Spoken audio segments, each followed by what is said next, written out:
Hi everyone, I'm Anya Parampil and you're watching Redlines.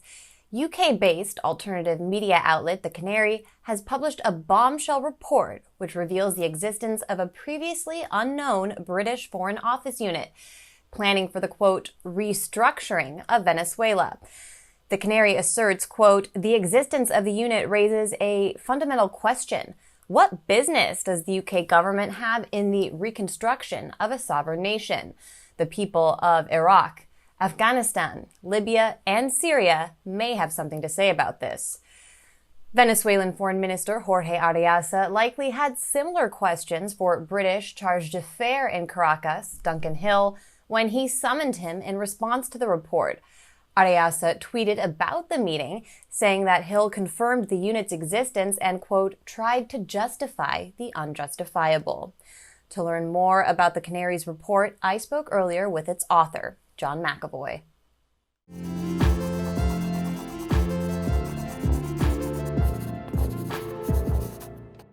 John McEvoy, welcome to Redlines. Thanks very much for having me. I wanted to start just by asking you, what exactly is this restructuring unit, Venezuela Restructuring Unit, and how did we come to learn of its existence? So just to respond to the last bit first, so I sent some freedom of information requests to the Foreign and Commonwealth Office in the UK relating to kind of UK officials' private discussions with the UK representative of Juan Guaidó, Vanessa Neumann, and also regarding the planning of Juan Guaidó's visit to the UK in January 2020. And kind of buried within the documents that they sent back that were kind of riddled with redactions, and kind of vague suggestions towards this and towards that. There was John Saville, the former UK ambassador to Venezuela between 2014 and 2017, is named within these documents as the head of the FCO's Venezuela Reconstruction Unit. And this kind of jumped out at me immediately. Obviously, with the word reconstruction, there's a kind of sinister implication that there's going to be a destruction that precedes it. And not only that, if you look back to the way Britain and the US planned for the reconstruction of Iraq prior to the war in 2003, then you get a kind of idea of what they were up to. It's been argued quite a lot that the US and the UK may have committed war crimes in not adequately preparing for the civilian consequences of the Iraq war. And that's certainly true, but what they did plan for in the reconstruction, while not planning for any kind of humanitarian concerns, what they were planning for was the way that the Iraq's oil wealth would be distributed, how Iraq's oil wealth would be better exploited and better used to ensure that there was a continuation of supply to the world market. Yeah, and the Canary also published conversations which took place between Venezuelan opposition figures, including Juan Guaidó, during his trip to the UK earlier this year. In January it was, I believe. What did we learn, or what was revealed about Guaidó as a result of those conversations? So within the private communications, private emails, private WhatsApp messages relating to Juan Guaidó's visit in January 2020, we found that Vanessa Neumann, once again his UK representative, and I'll speak a little bit more about her later, she was discussing how the ways in which the Venezuelan opposition could ensure the sustenance of British business interests in Venezuela in the reconstruction phase. And now, obviously, as many of the listeners will know, Venezuela sits on the largest proven oil reserves in the world. And so you can only start to imagine what kind of business interests will be involved for Britain there. Aside from that, now to expand a little bit on Vanessa Neumann, what we also found in this article, and it hasn't been concentrated on as much as the Venezuela Reconstruction Unit for good reason. However, back in 2015, she's listed on a corporate register in Florida as co-directing a business named Asymmetrica. Now, the two other names that appear on that list are Alec Bierbauer and Michael Marks. And these two guys are really closely connected to the US military, US intelligence services, such as the CIA. They both co-authored a book, I believe, back in 2017, documenting how Alec Bierbauer was central to the development of the post-9/11 Predator drone program. Michael Marks, similarly, is heavily tied to the US military. Back in 2017 as well, at the Aspen Security Conference, Vanessa Neumann personally asked then CIA Director Mike Pompeo about how she wished for the change of a regime in Venezuela. So there are quite a few quite significant connections between Vanessa Neumann and the US intelligence services, which I think people in Britain will be especially interested to learn about, given that she's posing as the UK representative to a foreign state. Yeah, actually, reading the article, Vanessa Neumann, she was a character who really jumped out at me, and you did a really great job in this report, not only talking about this Venezuela Reconstruction Unit, but illustrating some of the shady figures working behind the scenes there, and she's one of them. You talk about how she's a big admirer of Madeleine Albright. What should that tell us about her interests in Venezuela? Well, that can tell us a great deal, really. I mean, one of the standout moments in Madeleine Albright's career as a US Secretary of State was when she said that the deaths of 500,000, 500,000 Iraqi children as a result of US economic sanctions was a price worth paying in attempting to destabilise the government there. So, I mean, there's incredible parallels with Venezuela here. Obviously, Britain has recently, back in January 2019, froze over $1 billion worth of Venezuelan gold in the Bank of England. It's also engaged in diplomatic support for Washington's economic sanctions regime against Venezuela, which, according to CPR, has killed as many as 40,000 people just between 2017 and 2018 alone. The former UN Special Rapporteur on Human Rights recently said that number could exceed 100,000 people. So you've got the UK representative of Juan Guaidó is praising Madeleine Albright as a childhood hero. And when you look at the kind of record that she has, and you look at what the US has come and Britain have been doing to Venezuela recently, that should ring major alarm bells. Just to add to that, last year, Vanessa Neumann had an interview with Mehdi Hassan. And Mehdi Hassan asked her about, how do you square currently supporting the kind of overthrow of the Venezuelan government with, the various instances of US intervention in Latin America over the 20th century, and the kind of endless list of interventions, overthrowing democratic governments, installing dictatorships. And Vanessa Neumann's response was, I was too young to remember that. And she continued to say that counterinsurgency is not what it used to be. Counterinsurgency is more about protecting human rights and democracy, etc., which, it's so patently false that you can only assume bad faith from somebody who comes out with an argument that is that ridiculous, to put it frankly. That's what's so explosive about your report, is that, of course, the US and the UK governments, its allies, they're claiming they want regime change in Caracas for humanitarian reasons. But as you point out, the Reconstructing Unit is not about restructuring institutions or human rights.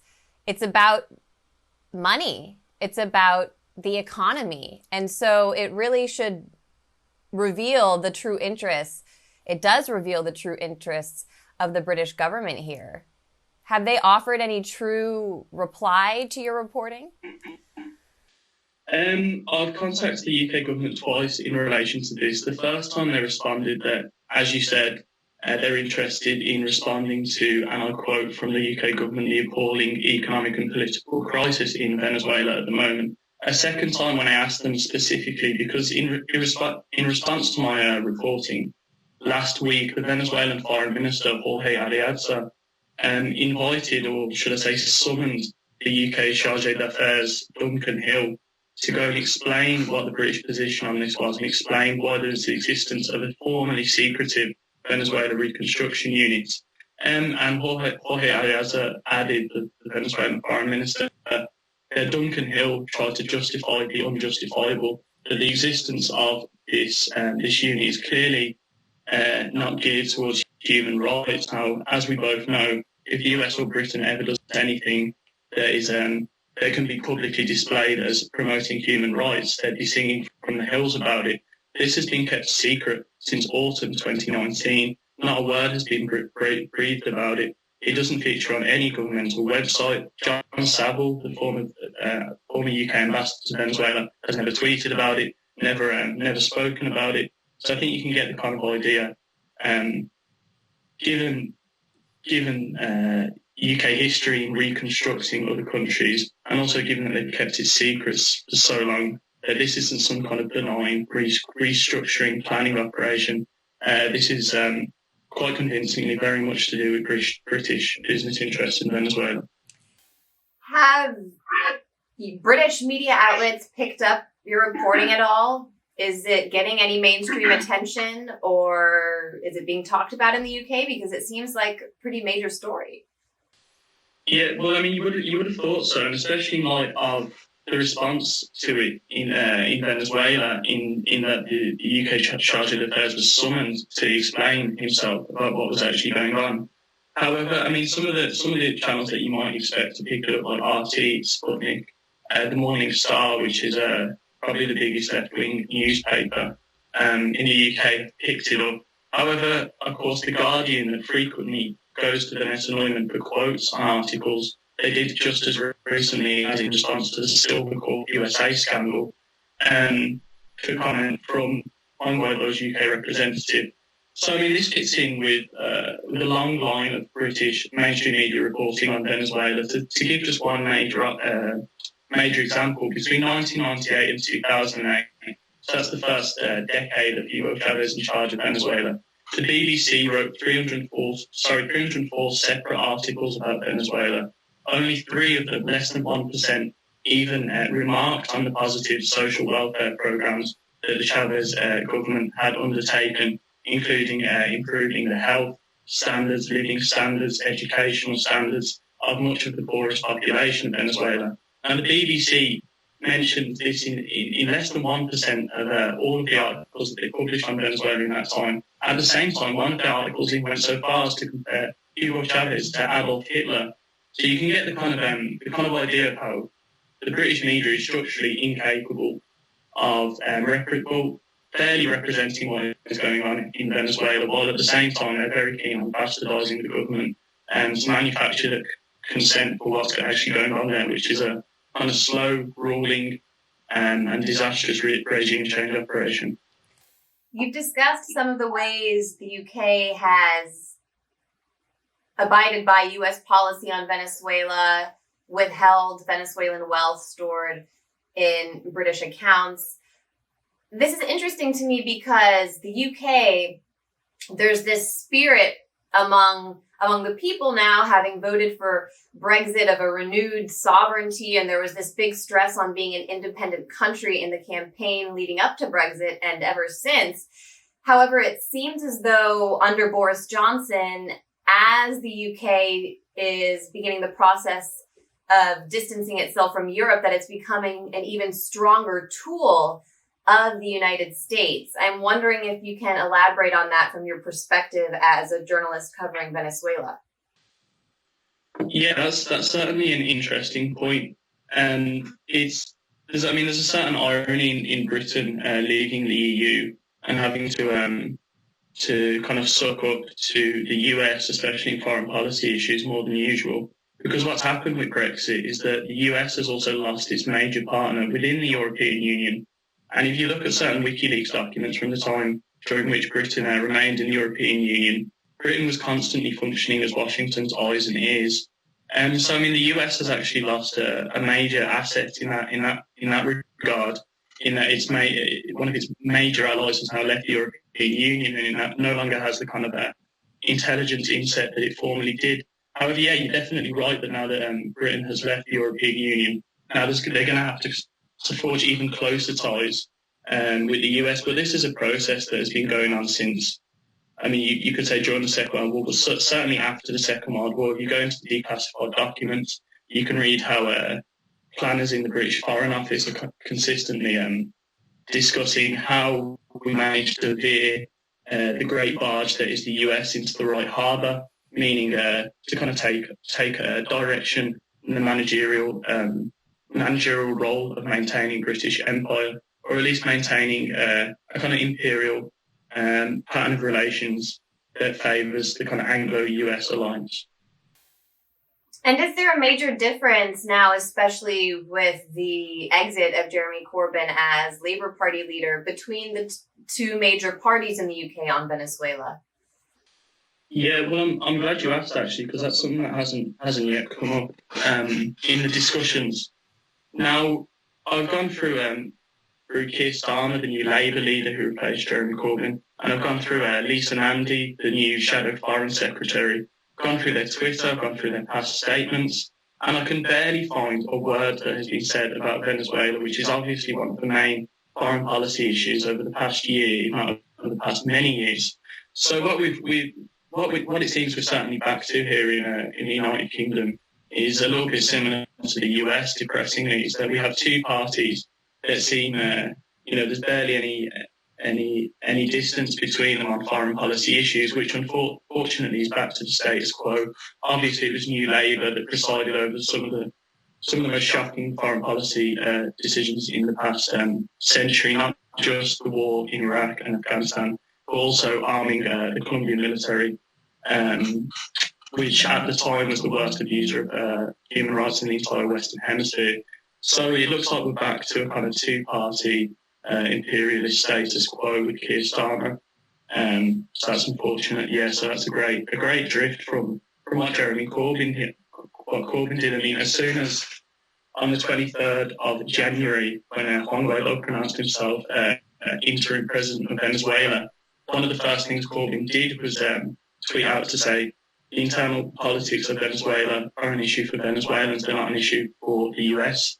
They're not an issue for Britain. He also showed solidarity with Evo Morales after he was overthrown in a coup later in 2019. So you can see the kind of drift in policy at the moment. And yeah, it looks like that era is over for a long time, perhaps, quite sadly. Yes, it's depressing, but I know how you feel coming from the United States. That's why I guess the best thing we can do is continue to keep the public informed about these issues, and you're doing that. You're doing a great job of that. John McEvoy, thank you so much for making time to speak with me today. Thanks to you.